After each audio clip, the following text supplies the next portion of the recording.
Hey, salut la famille. Bon, on est le 3 janvier et au final mon road commence un petit peu plus tôt parce que même si je suis abritée sous un toit, je suis déjà en mode camping. Ça y est. Donc, comment ça va se passer? Ça va se passer que samedi 5 janvier, j'achète tout mon matos bivouac. Je vais vous faire d'ailleurs certainement une revue sur le matériel que je prends, en sachant que je prends pas du matériel pro. Pourtant, je pars pendant un an, donc je devrais prendre du matériel pro, mais ça coûte beaucoup plus cher. Et pour l'instant, j'ai pas les moyens techniques pour les utiliser. Il y a plein de matériel pro que je sais pas utiliser.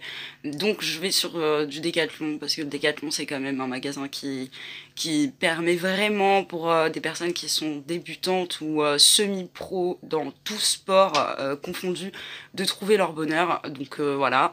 Ce sera pas sponsorisé par Decathlon pour l'instant. Par contre, il y a peut-être des achats spéciaux pendant l'année dont je vais avoir besoin qui eux vont être sponsorisés et clairement les gens avoir un sponsor c'est pas quelque chose de pas bien ou quoi. Enfin, je vois beaucoup trop de gens qui disent que faire des partenariats et avoir des sponsors, c'est pas bien. C'est faux, que ce soit des youtubeuses beauté ou des youtubeuses comme moi ou des youtubeurs humour ou quoi. Quand t'as la chance d'avoir des partenariats, d'avoir des sponsors, de faire des sorties, des voyages, même pour certains youtubeurs et tout, et que tu vois que leurs abonnés leur en mettent plein la gueule, bah non, bah enfin, vous, on vous proposerait, même si vous n'êtes pas youtubeur, même si vous faites rien de particulier, mais si vous avez une passion et on vous propose de vous sponsoriser dans la passion que vous avez, même si vous ne faites pas de communication derrière, mais vous êtes super content d'avoir un sponsor, enfin n'importe qui serait très heureux. En plus, il faut savoir que sur YouTube, bah, t'es payé qu'à partir de 1000 abonnés et t'es payé une misère. Moi déjà j'ai pas 1000 abonnés, donc je suis pas payée. Et puis quand bien même je serais payée, je toucherais genre 60 centimes par mois, quoi. Donc les sponsors sont un peu un bon moyen pour continuer pour certains youtubeurs qui sont pas méga connus et qui ont aucun revenu avec ça, ben, pour leur continuer de vivre de leur passion et de faire leur truc. Enfin voilà, bref. Voilà, je me réveillais tranquillement en mode parce que je dormais là, en mode petit café. Et puis que vous dire, je vous embarque avec moi pour ces nouvelles aventures et je pense que le premier vlog que je vous posterai au final, ce sera dimanche ou lundi. Donc après avoir acheté la liste de matériel, parce que là c'est clairement le bordel autour de moi et que ce sac là donc c'est le sac dont je vous parlais dans la vidéo annonce 2019 mes projets, que je vous invite à aller regarder pour savoir qu'est-ce que je fous, et c'est le sac que je veux rendre à mon beau-père, voilà. Donc toujours pareil, mon beau-père, si tu passes par là, tu vois, il est là. Bon, bisous la famille, je me réveille un petit peu, je vous récupère plus tard. Tchoui. Hey, salut les gens. Bon, je vous récupère juste 2 minutes pour vous dire que ça y est, je me casse demain. On est le 4 janvier au final, je pars le 5. J'en ai marre là, je végète à Paris, j'en peux plus. Donc demain c'est achat du matos et je me casse direction Bayonne. Salut les gars. Hey, salut la famille. Bon, j'ai un petit café qui est en train de chauffer dans la bouilloire, là-bas. J'ai mes affaires qui sont partout là. Celui-là il dégage, le sac militaire à mon beau-père, comme je vous disais, il a pris 3 vidéos. Bah, celui-là il se casse, il va en Normandie, celle-là je l'embarque avec moi dans le sud.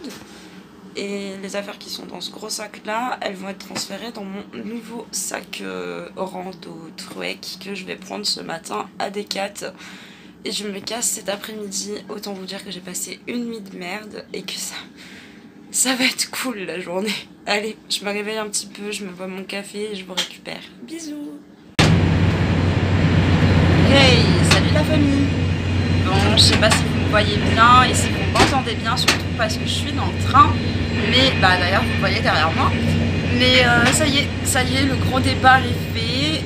Le matos est acheté en sachant que j'en ai eu, sérieusement, tenez-vous bien les gars, pour 628 € de matériel à Decathlon. C'est pas une blague, 628 € j'ai dépensé ce matin. Alors j'ai la chance d'avoir un ami prêtre que vous connaissez sans connaître, mais chez qui j'étais quand j'étais en Normandie, qui m'a payé la moitié parce que clairement j'aurais jamais pu payer pour 628 € de matériel, quoi, c'était pas possible. Mais je suis blindée, je suis nickel. Je vais d'ailleurs vous faire une revue sur le matériel que j'ai acheté. qui est du matériel, on va dire, amateur et semi-pro, mais pas du matériel pro, sauf pour le duvet. Le duvet, j'ai misé sur un gros truc en température extrême, moins 31 degrés. Voilà, comment vous dire que je pense que je vais être bien tout l'hiver avec ça. Ensuite, j'ai une valise aussi, juste là. Elle va rester chez mon collègue et je vais en prendre une partie que je vais disperser, comme je vous ai expliqué, chez les uns, chez les autres. J'aimerais réussir à trouver une dizaine de personnes chez qui mettre des affaires. J'en avais déjà trouvé 2, mais vu que je me suis barrée à l'arrache, j'ai pas pu passer chez eux avant. Je suis vraiment désolée les choux. Mais je reviens bientôt sur Paris de toute façon, vu que le 12 mars, je suis à l'Assemblée nationale. Je vais arrêter de vous parler maintenant parce que j'ai peur qu'on n'entende rien du tout à la prise. Mais en tout cas, voilà, je suis dans le train, je suis en route, je suis super contente et on va dire que là, le road trip est vraiment lancé. Bisous la famille!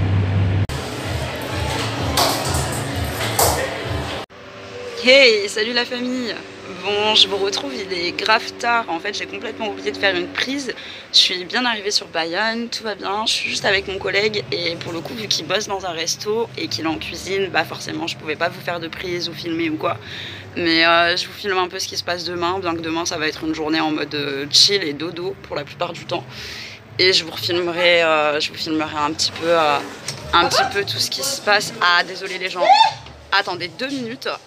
On a une folle par là. Coucou. Hola, qu'est-ce que on n'est pas Bayonne. Hein. Pas du tout. Moi, je viens du 9-3. Attends, j'en ai perdu ça. Tu viens du 9-3, toi? Ouais. Ouais. Super crédible. La crédibilité zéro.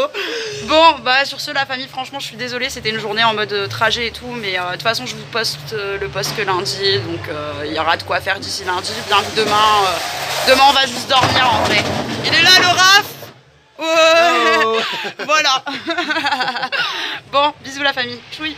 Salut la famille. La plage. Ouais, le téléphone, il a eu du mal à faire la mise au point tellement. Il a plus l'habitude. Bon, et ben voilà. Donc là, tu confirmes, on est à quel océan là? Océan Atlantique. On est d'accord. Qu'est-ce que c'est classe. Bon, je kiffe les gens. Franchement, je vous ai pas trop fait de prise, je vous ai abandonné hier, mais j'étais trop contente d'arriver. J'avais pas envie. Mais là, je vais me rattraper là. Aujourd'hui, on va aller voir des trucs un peu de fou là. Regardez ça là-bas là. Regardez si c'est pas beau. Magnifique le phare, non? Trop classe. Bon, bah voilà. Donc Raph m'expliquait un petit peu toutes les comment dire, la géographie. Ouais, la géographie historique. Donc là, je sais pas si vous voyez, parce qu'avec l'appareil, ça va peut-être pas le faire pareil. Quoique, si, je la vois, moi, la démarcation. En gros, vous avez de l'eau claire, genre là. Et là-bas, c'est plus foncé. Et c'est parce qu'il y a une faille. Comment elle s'appelle, cette faille? Alors, j'ai pas le nom, mais elle fait 1800 mètres de profondeur. C'est 1800 mètres de profondeur, quand même, les gars. Hein. C'est un truc de ouf. Au plus bas. Et donc là, le long, si vous continuez là-bas, là, en balade, ça fait 5 km et on va pas le faire aujourd'hui parce que flemme, mais c'est franchement canon. Ah, ça fait du bien. Et voilà, et là il y a des petits tags, des petits artistes qui font des trucs vraiment sympathiques. Trop classe. Salut la famille. Bon, allez, on se retrouve vraiment, je vous montre ma tronche du matin. Nous sommes juste là, derrière une grotte qui est assez impressionnante. Alors je vais vous faire une petite prise de l'autre côté pour vous expliquer et pour vous montrer le panneau et tout.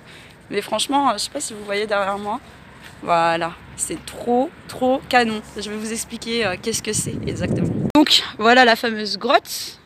Je sais pas si vous allez voir de là. En gros, je vais vous lire le panneau. C'est donc la légende de la chambre d'amour. Dans des temps lointains, Larens, un pauvre orphelin, et Sabad, une fille d'un riche cultivateur, s'aimaient. Ils se retrouvaient souvent, en dépit de l'opposition paternelle, dans cette grotte face à l'immensité de l'océan, parce que juste derrière nous, vous ne voyez pas, mais juste là, il y a l'océan. Et en fait, ce qui se passait, c'est que ils ont fait un serment, le serment de s'aimer jusqu'à la mort. Et un jour, un orage gronda violemment dans la grotte, et la mer, poussée par le vent au large, monta plus rapidement qu'à l'accoutumée, envahissant la grotte et emportant les jeunes amants. On appela chambre d'amour cette grotte fatale. Donc voilà, donc c'est trop mignon comme histoire parce que c'est deux amoureux qui se retrouvaient en cachette de leurs parents et leur famille n'était pas du tout d'accord. Ça me fait un peu penser à Roméo et Juliette d'une certaine manière, mais c'est une triste fin quand même. Mais voilà, en tout cas, on n'a pas le droit d'y accéder, donc je suis désolée, je peux pas rentrer pour vous montrer. C'est marqué là-bas, je peux pas. Mais c'est super joli, j'aime beaucoup trop. Et il fait pas très beau, il fait un peu froid, mais franchement, qu'est-ce qu'on est bien. Enfin, Bayonne, je kiffe, je suis trop contente.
Tu fais une déco en même temps? Oui.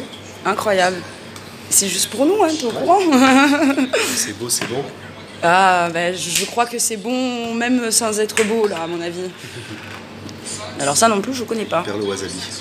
Oh, sérieusement? Comme ça? Incroyable. Bon, t'as intérêt à aimer le piment, mais tout ce qui est pimenté, tu peux y aller. Ouais. Et puis en plus, c'est joli au niveau des couleurs.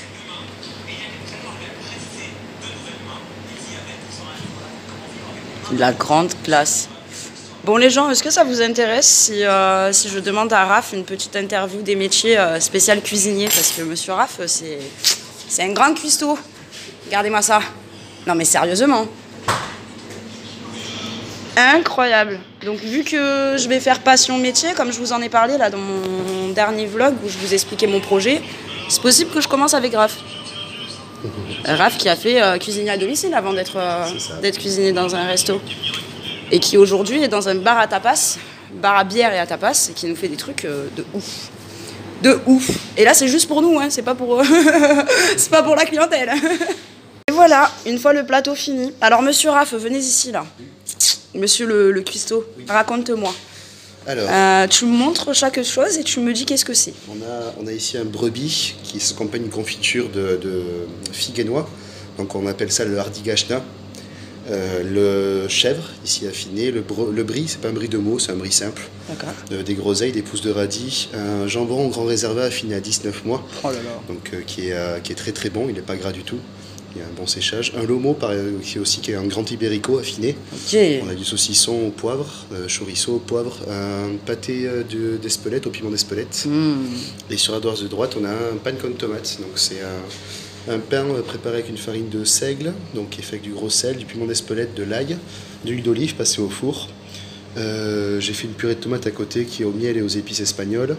En décoration, donc on a du jambon Bottega, des physalis, des perles de yuzu, des perles de wasabi, des perles de poisson aussi rouges, une purée de betterave framboise et des pousses de radis rouges avec de l'ail. Voilà, donc comment vous dire que tout ça c'est trouvable à peu près au Biforbi, le Bifo basque à Bayonne, et franchement les gars, une tuerie. Ah si c'est parfait, vous voyez les gens, regardez, non mais sérieusement, qu'est-ce qui a marqué au milieu là? La quéquette 6-9, voilà. J'adore. Bon, et ici on a le droit à la levrette chérie. Donc la levrette à la cerise. C'est bien un truc de gonzesse. Ce qui fait que quand t'arrives au comptoir, t'es là en mode bonjour, je voudrais une levrette chérie, s'il vous plaît. C'est plutôt pas mal. Non mais vraiment, c'est des malades ces basques. Bon, après, il y a la rince cochon. Alors ça, il y a certaines de mes potes qui regardent mes vidéos, je sais que vous kiffez. Je sais que vous kiffez, faites pas semblant. Oh, la chinée aussi. La chouffe chérie. La chouffe chérie. Ouais. Ça, je connaissais pas. Incroyable. Hey, Fab, si tu regardes la vidéo, tu as ton paradis. Bon, alors, Fabrice, encore une fois, je m'adresse à toi. Hein. Delirium Triple Carmélite. Bonjour Cédric. J'en peux plus. Ça, je connais pas. Peut-être que toi, tu connais. Golden Track. Golden Track. Et puis les gens, bah voilà, hein. Écoutez, on est dans un bar à bière, bar à tapas, quoi. La couac. Parce qu'il y en a encore là. Oui, ouais. Mais c'est dingue. La couac, la Bourbon. Notre bière de luxe, la meilleure, la dégustation, c'est la Orval. Elle est épicée, fait voyager. Ça fait penser à un tagine. Les choux, vous savez ce que je suis en train de mater? Vous me connaissez, vous savez ce que je suis en train de mater. Ben oui. Non. Non. Tu veux une levrette, chérie? Ah, je suis désolée, hein, c'est pas moi qui le dis.